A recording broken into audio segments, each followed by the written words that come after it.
Well, greetings YouTube. You're with Got That Funk, and this is going to be my final video for the year 2010. I wanted to sort of do a wrap up of the year for me, some of the channels that I've been introduced to this year that I've really enjoyed, and also just talk about my own videos, some of the videos I've seen, some of the videos I've made, and how they've affected my channel. I started off the year telling myself that this year I was going to be much more creative with my video making than I was last year. I was going to learn a bit more about the craft of video making and make my videos look more different, make more videos that didn't have me in them. I have made a few videos this year that don't have me in them that I'm particularly proud of. My free speech or hate speech videos, one I really liked. Top 10 reasons not to believe in the second coming. I really liked that one. What else? Oh yeah, my video about all the dead rock stars and musicians, which was called Live Fast, Die Young. I really liked that. I'm actually going to do an updated version of that with some of the people that I accidentally left out of that video in the coming month or so. Anyway, but generally speaking, most of my videos have just been me talking to the camera, which is something I was going to try to get away from. So for 2011, I'll try very hard to learn a little bit more about the craft of video making and spice up my videos a little bit. Early on in the year, I think it was in January, I asked my viewers to send me a video saying, "Hey, got that funk, fuck you." And I figured I'd get a dozen or 2 dozen responses, you know. As it turned out, 150 people sent me video replies to that. And I have a library now with more than 250 fuck yous in it from various different YouTubers. And I'm really grateful to everybody who, you know, took it in the spirit in which it was intended and sent me a video. It was awesome. I was overwhelmed by the response. Not only did I get 150 video responses, but I accidentally picked up 200 something extra subscribers because of all that. And some of the fuck you compilation videos that I've made have been the most fun videos for me to make this year. I really enjoyed that. My little corner of the YouTube community was pretty cohesive up until about February, I reckon. And at that point, my good friend Thoughtful Atheist, who doesn't really make videos anymore, and I really miss him, but he made a video called She Was Asking For It, or Was She Asking For It, something like that, which was talking about the very sensitive subject of rape. A lot of video responses to his video ensued. I myself did 3 video responses to him, plus another 3 videos on the topic of rape. And it did sort of rock the community a little bit. I think that sort of splintered asunder some of the bonds that various different users had. And I think we all reevaluated each other and ourselves a little bit as a result of the discussions that went on during those 3 or 4 weeks that we were talking about rape. And I don't think that the community has ever really coalesced back into what it was before then. And maybe that's not such a bad thing. But it was interesting to talk about for me. And it led me to make what ended up for me being the most difficult video I've ever made. My friend The Reprieve did a video which was sort of spawned by the discussions about rape. And his video was called Punch Me in the Face. And I did a response video to that, during which time I talked about an affair I had with someone else's girlfriend in 2008, the result of which got me beat up twice. That video is still on my channel. I'm not going to link it below, but if you want to find it, you're more than welcome to go and look at it. Anyway, in my Punch Me in the Face video, I tried very hard to tell the truth without trying to make myself look good in any way. I mean, if I told the whole entire story, it might have mitigated against me looking like the total jackass that my video made me look like. But for the point I needed to make in that video, I needed to make sure that I took full responsibility for what I did without trying to mitigate it. The video did cost me quite a few subscribers because I lost a lot of people's respect for having had an affair. And that's fine, you know. I'm not perfect. I never pretend to be some sort of icon of, you know, moral rectitude or anything like that. So yeah, that's fine. The biggest sort of thing for my channel this year personally was when I did the Have You Seen This Man video at the end of April. I was overwhelmed with the response. I had a total of 523 video responses to my Have You Seen This Man video. And I don't think I'll ever make a video that gets that kind of a response ever again. It was really, really moving that so many people thought my idea was a good one and took it up. And before Thunderfoot jumped on the bandwagon with his endorsement of the Draw Muhammad Day, we had already had 300 or 400 videos of Have You Seen This Man drawings.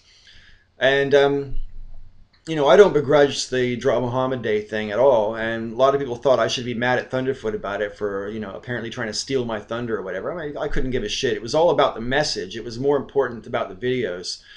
And I really, really thought that we did something special. And the reason I say that is not because of the people who all drew Muhammad, although I'm grateful for that.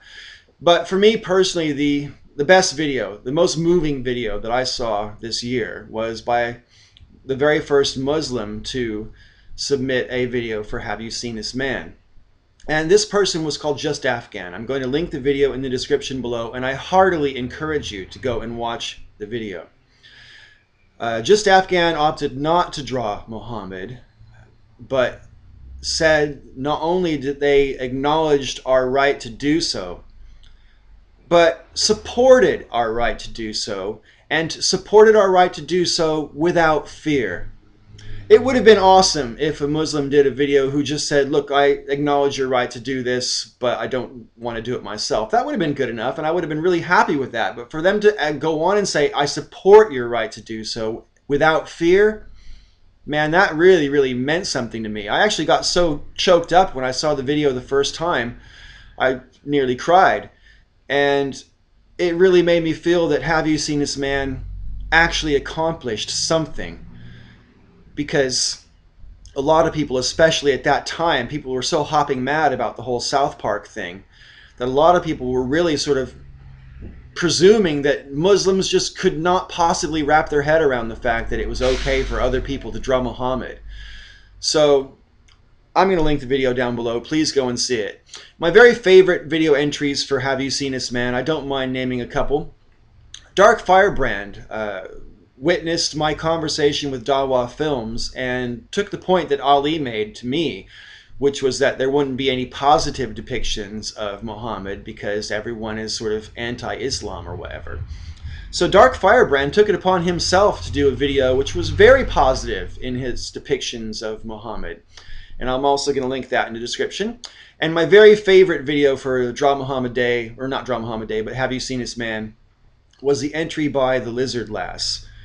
Now, I'm still just getting acquainted with this chick, but she seems really, really, really cool. And she totally saw the point of the stick man and explored that in her video. And I thought her video was really thoughtful and well presented and pretty much made exactly the kind of point I was hoping people were going to make with their Have You Seen This Man drawings. So all three of those videos will be linked in the description below. And again, I want to thank everybody for participating. When Moonlit Knight came back to YouTube, I was really happy, but he came back and said, look, all these topics are boring, let's talk about something new. And so I'm like, okay, fine, let's talk about women's orgasms. And I did like 4 videos in a row discussing women's orgasms, but unfortunately, I was interrupted by Vogter 2100, and I never finished the women off. So ladies, I'm really sorry about that. Maybe I'll start talking about jism for gals in the early new year. Let me know what you think. Sort of more interesting topics toward the end of the year have been like the TSA body scanners and stuff. I was really sort of wrapped up in that. I really feel strongly about that issue and so on. But generally speaking, the year has been a good one for me and my channel. Started off the year with less than 1,300 subscribers, and now I've got almost 5,000. So I'm really pleased with the fact that people seem to like my videos. So thanks. I want to name a few channels that I've discovered this year. Some of them you probably already know, and the ones that you don't know, I strongly recommend that you go and check out. Right at the end of 2009, I discovered Cult of Dusty, and I did a shout out video for him. Cult of Dusty is hilarious. He's really, really smart and funny, and I strongly recommend that you check his channel out. Also, The Other Side 100, his videos are incredibly incisive. I love his delivery when he talks. He gets straight to the point. And he's always got interesting angle on things. So The Other Side 100, check him out. Apostacism, formerly I'm Matt O'Neill, always really thoughtful videos. Doesn't make videos very often, but when he does, they hit hard, man. Godless Haze, probably my favorite discovery this year. I absolutely adore Godless Haze. He's quite a ranter, and I really like ranters anyways, and his videos are always funny to watch or interesting, except when he talks about video games. I don't really give a shit about that, but he doesn't talk about that stuff very often. Prof MTH, Mitch, is a wonderful YouTuber. His videos are always incredibly well made, and his delivery style is such that you almost want to watch the video twice in a row just to hear him talk, because the way he talks is just awesome. Anyways, I strongly recommend Prof MTH. Most people probably already familiar with his channel anyway, because he's pretty well subscribed. But I think his channel is one of those that just sort of took off, and deservedly so. Loving Doubt is another channel who I would strongly recommend. Her videos are terrific. Her personality is adorable, and her sense of humor is quite charming. TheLizardLass, who I mentioned before about the Have You Seen This Man video, her videos are great. She doesn't do videos very often, but they're always thoughtful and well put together, and she seems like a really great gal. And last but not least, I want to do another shout out for my friend Relax Godfolk. Relax Godfolk is an awesome user. He's got a very positive approach to the way he makes videos, especially when he does debates or conversations with theists. He's very constructive and, you know, just an upbeat, all-around great guy. I strongly recommend watching Relax Godfolk. There's plenty of other channels I could recommend as well, and don't feel left out if I left you out. But you did get left out, so I guess you have to feel left out. That was a stupid thing to say, but you know what? I'm not going to fucking edit this video. So there, take that, you left out people. Give me shit in the comments below. Go ahead, I deserve it. That's fine. Anyway, if you celebrate the New Year's, be safe, be good, wear a condom. This got that funk. Thanks for watching, and may all your ups and downs be ups.